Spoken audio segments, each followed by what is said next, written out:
일렉트로캠입니다. 오늘도 테슬라 이야기를 해볼까 합니다. 시작하기 앞서 진리74님 감사합니다. 마진콜. 근데 일론 머스크도 얘기했듯이 마진 약간 빌려서 하는 것은 저는 추천하지 않습니다. 특히 이제 시장이 좋았을 때는 그쵸, 그 차액을 먹으면 더 큰 이득을 볼 수 있지만 이렇게 힘들어질 때 최소한 자기가 감당할 만큼만 빚을 지시기를, 근데 그걸 알기가 쉽지 않죠. 근데 누가 봐도 이건 아니다 싶을 정도로 하는 거는 추천하지 않습니다. 일론 머스크 말대로 마진을 최소화하는 게, 마진을 최대한 줄이는 게, 이런 어려운 상황에서 없애는 게 좋지 않을까 생각합니다. 금리가 워낙 높기 때문에. 테슬라 공식 이런 트위터 계정에서 테슬라의 first priority safety라는 거죠. 이런 것들, 그러니까 자율주행이나 주행 보조가 되면은 미리 카메라로 부딪힐 것 같으면은 미리 더 반응한다라는 거죠. 이게 밀리세컨이긴 한데 당연히 충격량은 시간에 영향이 있지 않습니까? 파워는 아마 force multiply velocity이기 때문에 그 조금만 시간을 벌어줘도 충격량을 줄일 수 있기 때문에 미리 더 반응한다라는 거죠. 여기 seatbelt pretensioner, 미리 그런 걸 탁 반응하게끔 기계적인 장치들이 일반 자동차에 있지만 미리 더 반응하면 안전하다라는 겁니다. 비전 시스템으로. 그리고 전기차는 아시다시피 엔진이 없기 때문에 훨씬 더 크럼블 존을 설계하는 게 훨씬 더 유리합니다. 거기다가 요즘 미국에서는 일론 머스크의 V11은 좀 이따 잠깐 얘기를 하겠지만 이렇게 절벽에서 떨어지고 여러 지금 트위터에 사고 사진들이 나오는데 차가 저렇게 완전히 박살이 났음에도 불이 안 났다라는 게, 그리고 대부분 멀쩡하게 살아서 나온다라는 게, 주변 아직 평은 미국에서는 테슬라 차량들은 참 안전하다라는 평이 주류입니다. 이런 사진들이 오히려 사람들한테 더 광고 효과를 주는 것 같습니다. 아니, 아예 절벽으로 가는 걸 막았어야 되지 않았냐? 차가 자율주행, 아직 그 급은 아닙니다. 운전자의 그래도 의사를 법적인 면이나 여러 면을 봤을 때 최대한 존중하기 때문에 뭐 본인이 밀어붙이면은, 그리고 이 사고, 절벽으로 떨어진 사고에 대한 조사에서도 전혀 그런 FSD에 대한 인게이지나 이런 건 아직은 찾아볼 수 없다고 하는데, 더 새롭게 업데이트되면 바로 업데이트 하도록 하겠습니다. 그리고 자꾸 이 홀마스 카탈로그처럼 이게 완전 자율주행이 아니죠. 풀 셀프 드라이빙이 아닌 것에 대해서 이제 테슬라 팀에 자꾸 뭐라 계속 이제 왜 안 되냐. 그러니까 사람들은 그냥 앉아서 차가 알아서 가주기에 기준점이 워낙 높죠. 일론 머스크도 그거를 어느 정도 광고 효과로 쓴 업보가 있는 거죠. 근데 써보면은 저도 조만간 미국에 돌아가면 이 V11이든 그 전 버전이든 이미 벌써 몇 번 업데이트를 했더라고요. 그 사람들이 왜 이거 11.3이냐 V11.3이냐 아마 내부적으로도 테스트를 했겠죠.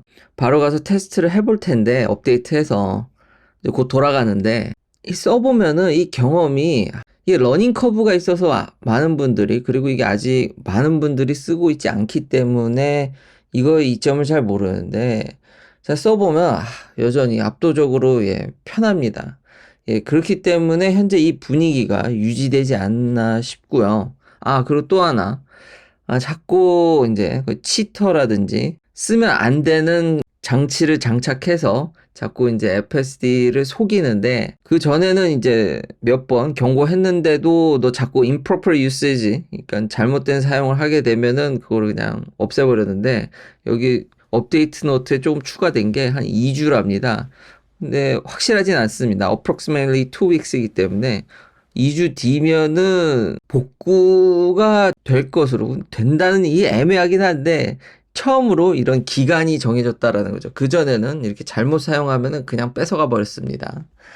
그리고 일론 머스크 역시 또 여기다가도 또 2weeks인데 아무도 이게 2주 뒤에 나온다고 잘 믿지는 않죠. 이게 자꾸 미뤄지니까. 근데 제가 또 금방 써보고, 요 전 버전입니다. 써보고 바로 또 이야기를 해보도록 하겠습니다. 근데 이게 써보면은 또 걱정인 게, 한국에 와서 약간 리프레시 되는데 이게 돌아가서 이거 또 써보면은 이게 머리가 날아갈 텐데, 하여튼 저 FSD의 어떤 경험적인 면들, 편의성은 참 대단합니다. 그리고 일론 머스크가 이걸 또 리트윗을 했는데 여기는 테슬라가 44% 성장했다고 써 있더라고요. 이거 일론 머스크가 리트윗한 겁니다.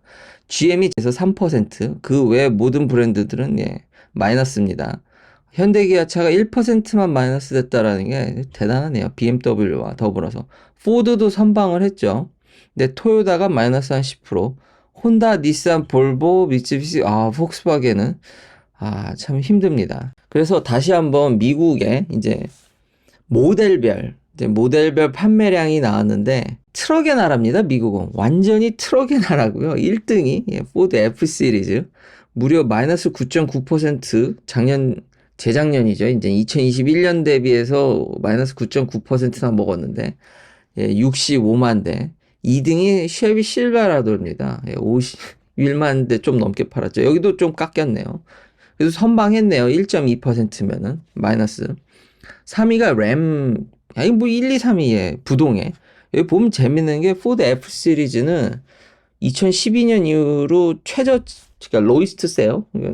제일 낮게 팔았다라는 거죠. 그렇지만 전통의 강자 41번째 탑셀링카, 이게 제가 기억에도 딱 한 번 뺏기고 20년 연속 막 1등 이렇게 하다가 잠깐 한 번인가 두 번 뺏겼을 겁니다. 그리고 다시 또 지금 한 몇십 년째 1등을 해먹고 앉았으니까. 그러니까 미국 시장에서의 그 픽업 트럭의 위치는 정말 확고하다. 사이버 트럭이 나와야지 테슬라가 더 빨리 점핑하지 않을까. 그러니까 사이버 트럭에 저는 조기 투입을 빨리 좀 나왔으면 좋겠습니다. 그리고 나서 4등이 토요타 RAV4입니다. 세단은 없죠. 그냥 픽업 트럭 아니면 SUV입니다. 6위가 이제 미국에서도 탑10 셀링카에 처음으로 전기차가 들어오는군요. 모델 Y가 25만 대 이상 팔아서 대단합니다. 30% 이상의 성장을 보여서 6위에 들어왔습니다.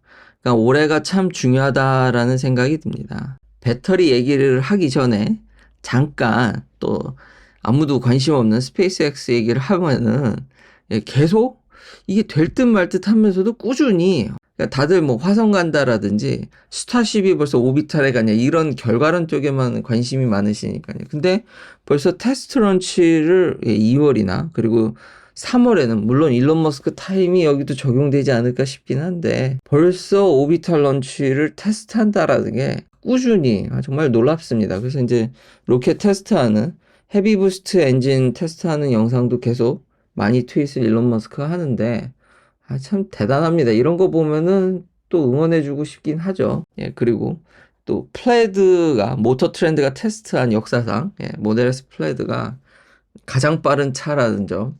네, 제가 롱레인지 리프레시된 신형 롱레인지를 갖고 있는데 그것만 해도 모델 3 퍼포먼스보다 빠르기 때문에 미칩니다. 이 이상 한때 좀 적응돼서 저도 플레드 욕심이 좀 생길까 했는데 지금도 다시 생각해도 한국에 와서 차들 보니까 이 막히는 도로들을 보니까 너무 빠릅니다. 그 홀마스 카탈로그가 자기는 2018년부터 사서 지금도 400% 수익이 난다라는 거죠. 저도 그런 계좌가 있는데 2019년부터 샀기 때문에, 근데 그 뒤에 산 게 또 만만치 않기 때문에 이건 어떡하란 말입니까? 이 뒤에 물리신 분들이 참 많을 텐데 하루빨리 좀 복구됐으면 좋겠습니다. 이 트윗에 일론 머스크가 V11.3을 달아놨기 때문에 얼마나 해결됐을지 저도 궁금합니다. 근데 자율주행이 될 거라고 이 버전에서 혹은 이 뒤에 몇몇 버전에서도 전 될 거라고 생각하지는 않습니다. 그럼에도 불구하고 제가 응원하는 이유는 이걸 써보면요, 진짜 장난이 아닙니다. 진짜 이게 없고 있고 차이, 정말 이 다른 차들을 죄송합니다만 차같이 느껴지지 않기 때문에 이걸 한번 느껴보면 이 사거리에서 차가 좌회전 우회전을 해야지 스스로, 그거 보면요, 그리고 그게 그렇게 어떤 기믹이라든지 한두 번에 그냥 잠깐 어쩌다 되는 게 아니라 진짜 사거리에서는 또 기가 막히게 하기 때문에 그렇지만 완벽하지 않습니다. 근데 그런 것들을 맛보게 되면 저도 돌아갈 생각에 이러면 너무 또 테슬라의 또 그 힙에 제가 또 이게 너무 영향을 많이 받을 텐데. 자, 마지막은 그래도 다시 한번 이 BYD나 지금 중국에 엄청나게 성장하는 중국 회사들을 좀 봐야 되는데 이 배터리의 약진이 정말 두렵습니다. 지난번에 아버지와 얘기했듯이 LFP가 당분간 이게 진짜 좋은, 계속해서 아버지랑도 몇 년째 그 얘기를 하는데 아니나 다를까 틀린 얘기가 아니죠. 1위는 CATL입니다. 벌써 40% 가까이. 2위가 BYD입니다. LG를 꺾었습니다. 제가 이럴 것 같아서 그 예상대로 그렇게 가고 있죠. 정말 인산철의 위력은 상당하다. 거기다 BYD는 차도 만들죠. 그래서 BYD에 대해서 조금 더 자세히 볼 건데, LG가 3위로 주저앉았다라는 점, 4위가 파나소닉이고 5위가 SK인데, 중요한 점은 10개 중 6개 회사가 중국 회사입니다. 이 회사들의 약진이 무섭습니다. 배터리는 진입 장벽이 너무 낮기 때문에요. 그리고 아직 열 관리나 이런 부분들이 걸려있기 때문에, 또 아버지께서도 얘기했듯이 좀 안전성에 좀 주의를 뒀어야 되지 않나라는 생각이 들고요. 정말 무섭습니다. CATL은 200기가와트 가까이 가고 있는데, 진짜 대단합니다. 거기다가 에너지 솔루션, 그러니까 ESS에 또 막강한 영향력을 미치기 때문에 중국 회사들이 과연 이 IRA법으로 얼마나 이걸 견제할 수 있을지. 근데 이 와중에 BYD 주식을 워런 버핏 할아버지는 팔았죠. 저도 이게 좀 궁금하더라고요. 이렇게 고속 성장하는 회사의 주식을 좀 비중을 줄인다라는 게 아직은 팔 때가 아닌 것 같은 생각도 들긴 하는데, 미중 갈등을 더 크게 보지 않았을까라는 생각이 합니다. 그 부분에 대해서 얘기할 텐데, 잠깐 제가 여기다가도 추가를 해놨는데, LFP 배터리가 참 무서운 게, 테슬라는 모델 3 후륜구동 레어휠 드라이브랑 올휠 드라이브가 아닌 거기에 제일 낮은 급에는 LFP를 쓰는데 95% 가까이 차고 있는데 속도가 41kW로 충전하고 있네요. 이게 인산철의 무서움인데, 그러니까 열 관리가 좀 용이한 데다가 오히려 이 지금 끝까지, 그러니까 볼티지 드랍, 그러니까 볼티지 세기 안 일어난다는 것 때문에 이 잔량이 뭐 한 SOC가 10% 남아도 출력 제한이 잘 안 걸립니다. LFP는. 근데 NMC나 하이니켈 쪽은 좀 걸리죠. 그러니까 에너지 덴시티만 포기하면은 참 온도라든지 사용성적인 측면에서 참 정말 매력적인 배터리다. 이거 어떡합니까? 딱히 LG가 이 위에 있는 CATL이나 BYD를 잡을 만한 무기가 단시일 내에, 장기적으로는 근데 하이니켈로 가야 된다라는데 전 절대적으로 동의합니다. 에너지 덴시티가 높은 쪽으로 가는 것에 대해서. 그리고 차기 뭐 리튬 설퍼라든지 그런 것들은 아직 갈 길이 멀다라는 걸 과거에 제가 논문을 많이 읽으면서 알려드린 것 같습니다. 근데 좀 씁쓸한 면도 있네요. 근데 이건 예측한 대로 하나도 변하지 않고 그대로 가고 있다. 그리고 BYD가 진짜 무서운데요. 왜냐면 차를 만드니까. 그래서 제가 그걸 무시하는 게 절대 아닙니다. 근데 아직 한계가 있다라는 거죠. 그 부분이 테슬라도 넘는데 꽤 시간이 오래 걸렸기 때문에, 첫 번째가 그래서 테슬라가 아마 기가 상하이를 만든 건데, 3대 시장 유럽이랑 미국, 중국 이 세 군데에 다 팔아야지 그 어떤 자동차 회사도 이 세계 시장에서 어느 정도 성과를 내지 않고 전 세계 탑으로 올라선 회사는 없습니다. 그러니까 세 회사 이제 다 팔아야 되는데, BYD는 중국 한정이라는 게 좀 안타까운 면이죠. 근데 이제 유럽에 본격적으로 진출하고 한국에도 진출한다는 얘기가 있습니다. 그러면 여러분들이 저보다 더 명확한 판단을 내릴 수 있지 않을까 생각은 합니다. 근데 아직 BYD가 중국 한정이라는 게 좀 문제고, 그리고 전에도 얘기했지만 아직 플러그인 하이브리드 위주입니다. 이거를 자꾸 곡해하시는 분들이 있는데, BYD가 순수 전기차로도 정말 많이 팔았고, 전 세계적으로는 테슬라보다 적지만 중국 내에서는 테슬라를 월등히 앞섰죠. 근데 아직 마실용 차에 집중되어 있고, 지난번에도 제가 랭킹을 보여드렸는데 이건 퓨어 EV입니다. 대충 절반 정도 팔았다 그러면은 BEV 플러스 플러그인 하이브리드 된 거에 있어서 하이브리드가 주축이기 때문에 하이브리드라고, 그러니까 플러그인 하이브리드라고 얘기해도 저는 무방하다고 생각합니다. 그리고 제가 저만 그렇게 얘기한 게 아니라 이미 전 기사에서 이미 그렇게 얘기를 한 거기 때문에, 다른 전문가들이 얘기한 거를 저도 차용해서 얘기한 거기 때문에 틀렸다는 생각이 안 들고요. 여기서도 얘기하지만 실이나 한에 이게 아마 true comparator, 그러니까 순수 전기차로 만들었을 때는 테슬라의 경쟁이 될 텐데, 이미 데이터에서 나오듯이 이 왜 많은 사람들이 BYD랑 테슬라를 동급으로 보지 않는 이유에 대해서, 그러니까 자동차 가격이라든지 구매 고객을 분석해 보면 전혀 겹치지가 않습니다. 그러니까 아직 BYD는 더 싼 차. 근데 이거를 늘리는 게 말이 쉽지 그렇지는 않다라는 거죠.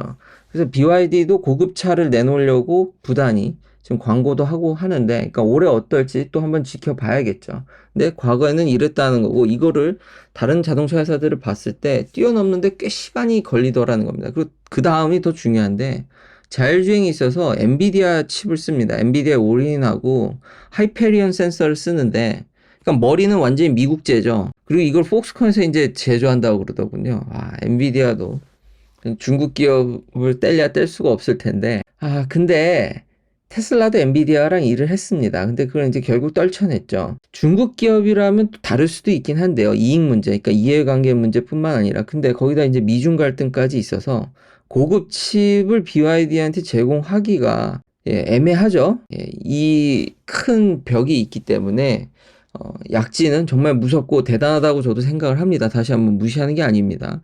왜냐하면 배터리를 만들면서 차를 만든다라는 거는 정말 강력한 무기입니다. 제가 누누이 얘기했듯이.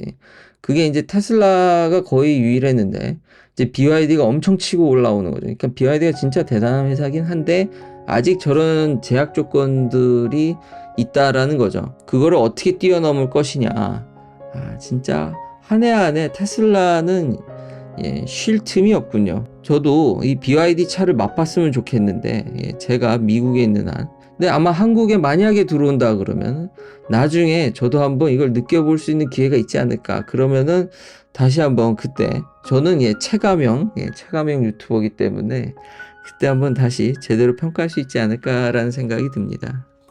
긴 영상 시청해주셔서 감사합니다. 다음도 테슬라 관련 이야기들로 찾아뵙겠습니다.